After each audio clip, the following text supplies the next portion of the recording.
पाछुए जे न छोड़ले रे दैबा चली भैली अवगे बिहुला गोदा सैनी घाटा माया नारायण तिलगे कन्या गे स्वामी कन गेला गावे दैबा खानुमान कांदे गे कन्या गे खानु गे पाछ ताबे माया।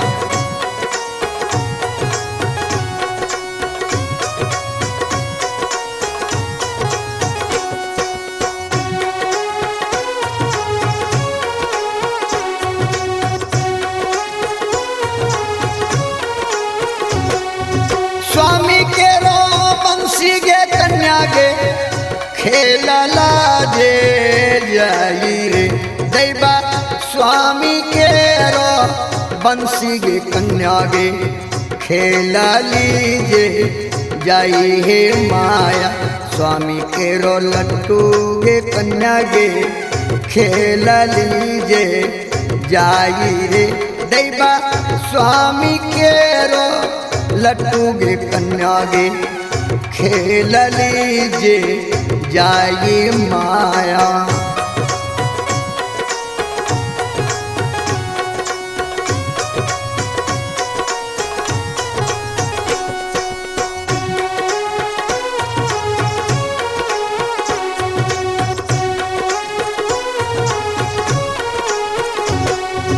अरे दैबा स्वामी खिलौना गे कन्या गे खेल लीजे जाई रे दैबा खेल लीजे धूपली गे कन्या गे चल लीजे जाई माया। नारायण के लागे कन्या गे स्वामी कन गेला गावे रे दैबा मोर के रो पंखा गे कन्या गे स्वामी का झेलला जाई माया।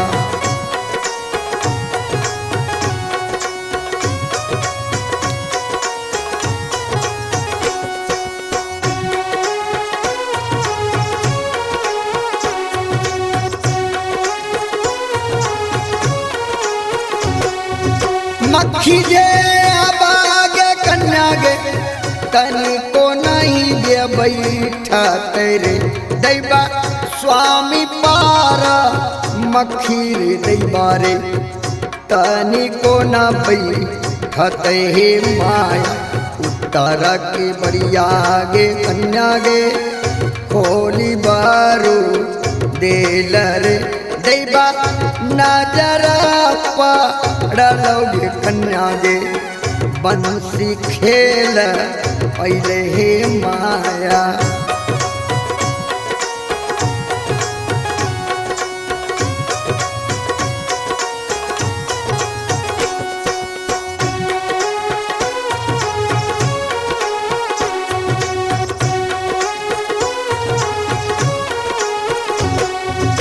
अरे दैबा गोदा घाटवारा रे दैबा रे बंसी गे नारे खेल रे दैबा ताड़ा के रोतन डेला रे गोदा रे भैसा मारी देला बोरा माया।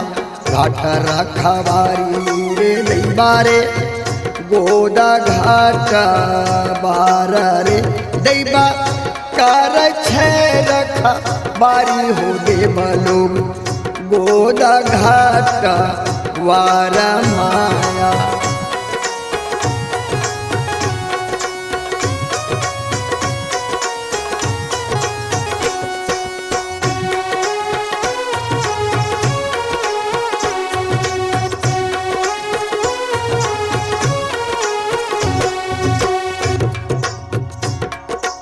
अरे दैबा नजर पड़ल रे गोदा रे मंजोसा के ऊपर रे दैबा बंसी फेंकी अरे रे गोदा रे मंजोसा के नजदीका माया।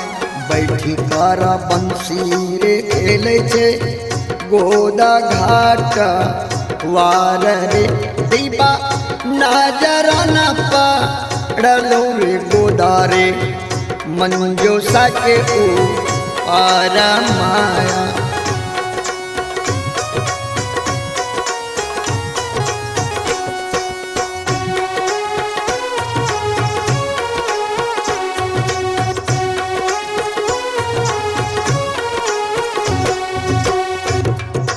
अरे दैबा चल लीजे आवे कन्या गे मन पाछता मेरे दैबा ढार ढार ढरोगे कन्या गे नैना से तोरो लोरा माया। बोल तो लागले रे गोदारे दाई छैना रे जा बाबा रे दैबा आजु दीना आवही गंगा माय भाई लाना सा हाई माया।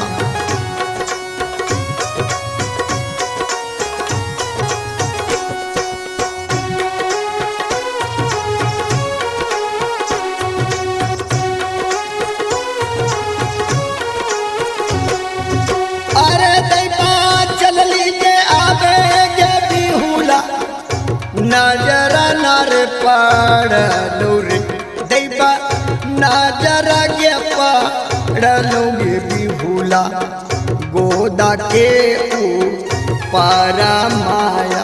झर झर काने गे कन्या गे नैना गे धारे भाला लोर रे दैबा मन पाछा तावे गे कन्या गे आज के रो भाला दीना माया।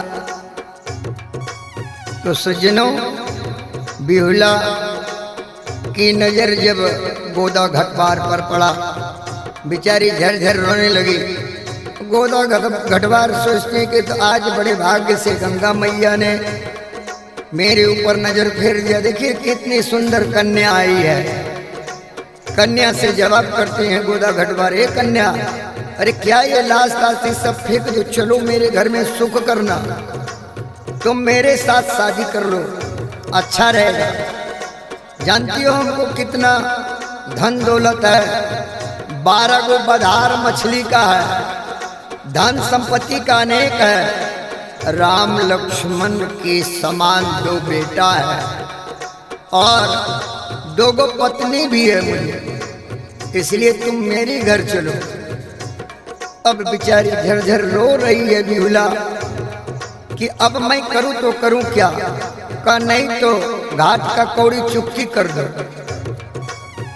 गोदा घटवार से कहती कि ठीक है, अब मैं जैसा मैं कहूंगी वैसा करना होगा गोदा घटवार, तब मैं तुमसे शादी कर लूंगा। ऐ सबको इधर उधर फेंक देंगे। कहा बताओ, कहा तुम यहां से पहले जाओ, 12 गो जो पथार है मछली का सुखाने का, 12 गो गोदाम मछली का, 12 गोदाम सुंठी वाला उसको जला दो और राम लक्ष्मण बेटा को तुम चंडी माई को बलि दे दो, तब ना, और दोनों गोतनी को, दोनों अपने पत्नी को घर से बाहर कर दो, भगा दो, चली जाएगी डोम के घर, तब मैं तुमसे शादी करूंगी और आनंद से दोनों रहेंगे। बिहुला की ऐसी वचन सुन करके गोदा घटवार दौड़ते हुए चले गए अपना महल, और महल किया जाएगा। 12 गो जो पथार था मछली का, वो 12 पथार सुंठी का उसने पहले जला दिया।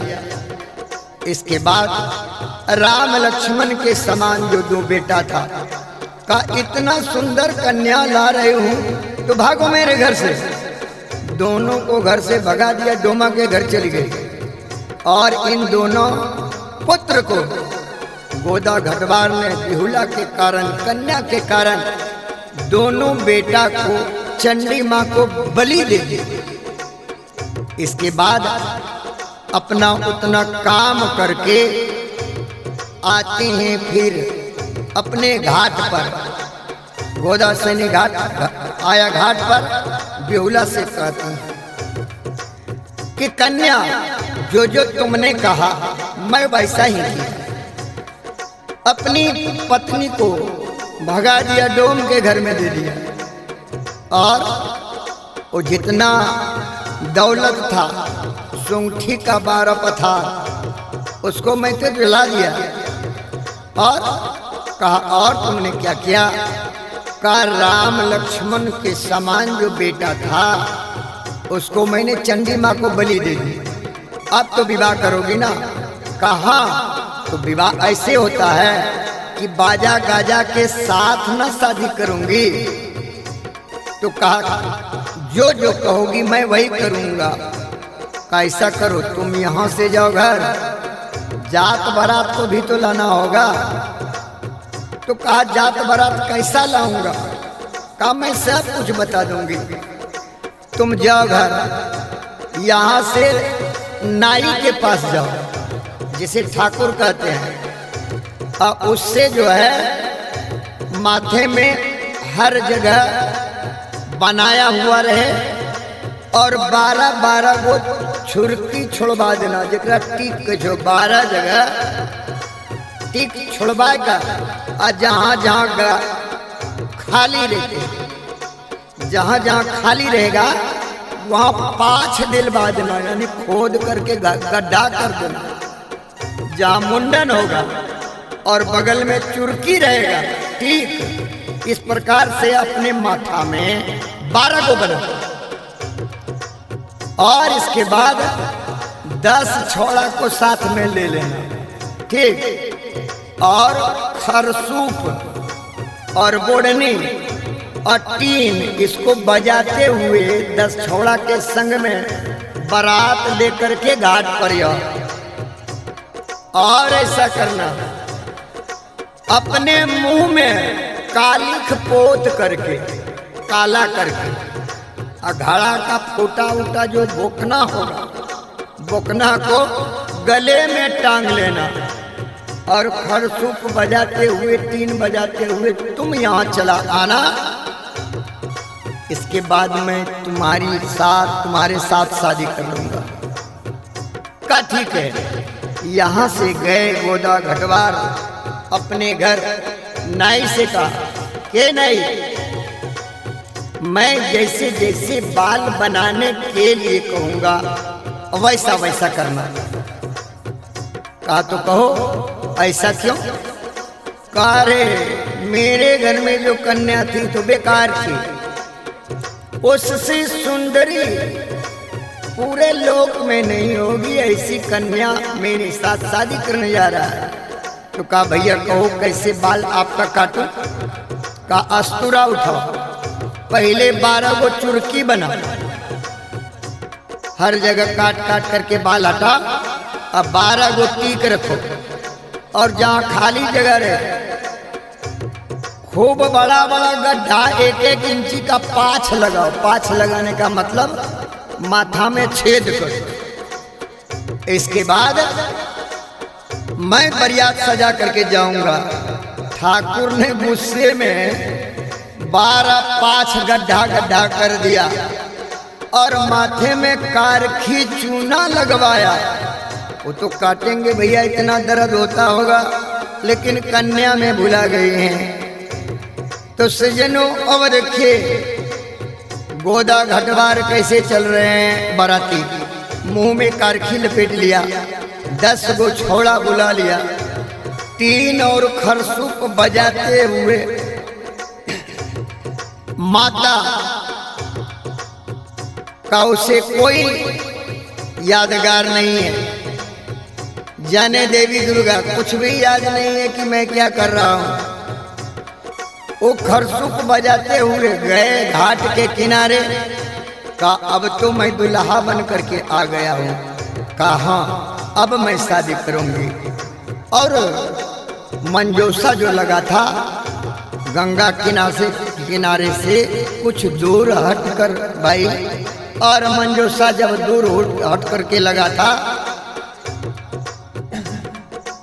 अब बिहुला कहती है अब माता गंगा से अर्ज करती है कि हे गंगा मैया, अब मेरा जात धर्म नहीं बचेगा गोदा घटवार से, मेरी अब इज्जत बचाओ माता। माता को सुमरन किया, गंगा मैया दर्शन दे दिया। कहा कहो रानी, क्या तुम्हें विपत, क्या दिक्कत पड़ी है? अब मेरा जात इज्जत नहीं बचेगा गंगा माई, अब हमें आप मेरी इज्जत को बचाओ, मैं कैसे इंद्रासन जाऊंगी। कहा क्या करना होगा? कहा ऐसा करो माँ कि आप इस अपने गंगे के किनारे में दलकी लगा दो। कहा बेटी मैं तुम्हारी इज्जत बचाऊंगी। माता गंगा मैया दर्शन दे करके चली गई। अब गोदा घटवार से कहती है बिहुला, आ ना गोदा, आ अब शादी कर लो, सिंदूर है ना हाथ में। कहा सिंदूर लाए, आ शादी करो। आ खुशी में उछल करके गंगा में गए ना तो ठेवना भर धस गया दलकी में। अब और आगे आओ ना, जब तक मंजोसा के पास नहीं आओगे तो शादी कैसे करोगे, मुझे ले जाओगे कैसे। गोदा घटवार ने जोर लगाया, अब की ऐसी उछालांग मारी कि उसका जो है ना जांग धस गया। तो सज्जनों, तीसरा मर्तब जब छलांग मारा तो उनका गला तक धस गया। वहां अगल बगल के जो लोग थे वो दौड़ करके गोदा घटवार के घर पर गए, जहां की अपनी पत्नी को भेजा था डोमा के घर में, उसको जाकर के कही। और उसने 2 गो हड़िया उपलब्ध किया मिट्टी का, और उसमें गोबर तोबर भर करके और दौड़ मार करके यहाँ आई गंगा किनारे। गोदा के माथे पर मारा, दोनों पत्नी ने हड़िया न और धस गया। धस जाने के बाद सज्जनों, गोदा घटवार ने दोनों हाथ जोड़ने लगी कन्या से, बिहुला सुंदरी से, कि अब मेरा प्राण बचा दो, मैं शादी नहीं करूंगी। दोनों हाथ जोड़ करके प्रार्थना करने लगी कि मेरा प्राण बचा दो। तब बिहुला ने गंगा माई का सुमरन किया, उसका दया आ गई और गंगा माई ने दलकी जो लगाया था उसमें पानी प्रवेश किया। गोदा घटवार बाहर आया और पत्नी के साथ अपने भवन को गया। जो बेटा को चंडी माँ के स्थान में बलिदान दिया था, राम लक्ष्मण समान बेटा को, उसको फिर उसे उपलब्ध हो गया। का जा तुम्हारा धान जन जितना सा था सब संपन्न रहेगा। अब बिहुला जो है उस घाट को छोड़ करके अब चली जा रही है दूसरे घाट को। गोदा घटवार लौट करके घर गया। तो सज्जनों, अब आगे आगे की कथा आप सुनिए गीत में। अरे दैबा जाई तो जुमाली कन्या गे घाट से बाहर रे, दैबा कांदला पीटल रे गोदारे, अपन घर चल हे माया, बोल दूला गली गे कन्या गे गोदा सेना रे जवाब रे, दैबा बोल तो नाला गली गे कन्या गे गोदा से जा बाबा माँ।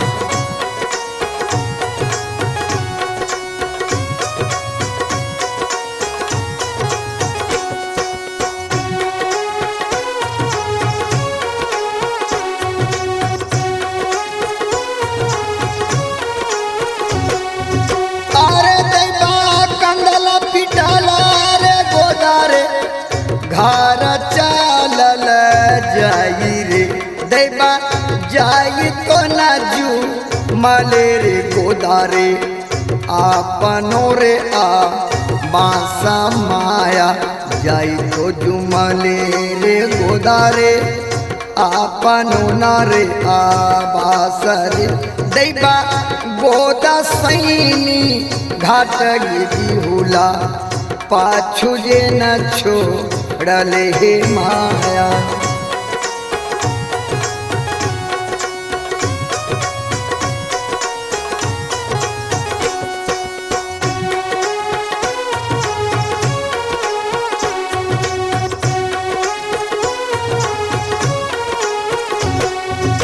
अरे दैबा सुनबे सुनाबे रे गोदारे बचनी न रे हमार रे दैबा छाप तो नाम ही न रे गोदारे जाला मेरे भा सब ही माया।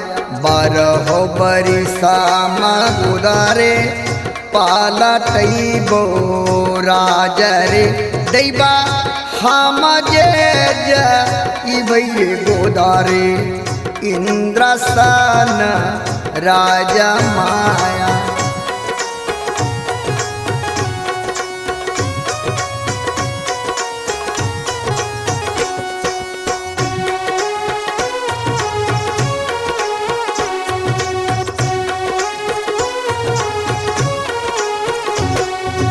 अरे दैबा गोद सैनी घाटा गे बिहुला गे पाछू जे नागे छोड़ ले रे दैबा चली भैली अब गे बिहुला बोचा सैनी घाटा माया। सज्जनों, अब मैं इस गीत को, इस कथा को यही विराम देता हूँ, 5वां भाग। और आप लोगों से नम्र निवेदन है कि आप लोग लाइक पर ध्यान देंगे तब तो कथा आगे बढ़ेगा, नहीं तो ब्रेक हुआ जाएगा। आप लोग वीडियो देखते हैं लेकिन आप लोगों ने लाइक नहीं करते हैं। ऐसा नहीं कि आपको जागरण कहा जाता है।